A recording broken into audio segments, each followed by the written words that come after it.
عمران خان کہہ رہا ہے میں مدینے کی طرح ریاست قائم کروں گا، مگر جب حلف لیا گیا تو خاتم النبیین یہ الفاظ نہیں نکلے۔ اس میں کہہ رہے ہیں میں روز قیامت پر یقین رکھتا ہوں، تو کیا کہہ گئے وہ؟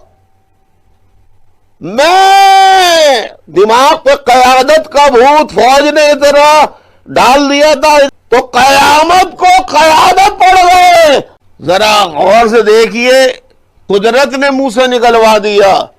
رسول اللہ صلی اللہ علیہ وسلم بحیثیت خاتم النبیین، بحیثیت خاتم النبیین، خاتم نبیین، جن کے بعد کوئی نبی نہیں آ سکتا، جن کے بعد کوئی نبی نہیں آ سکتا، میرا خیال آواز ان کی ہے یا آ رہی ہے صحیح؟ روز قیادت، روز قیامت، روز قیامت اور قرآن پاک و سنت کی، اور اللہ رحم کرے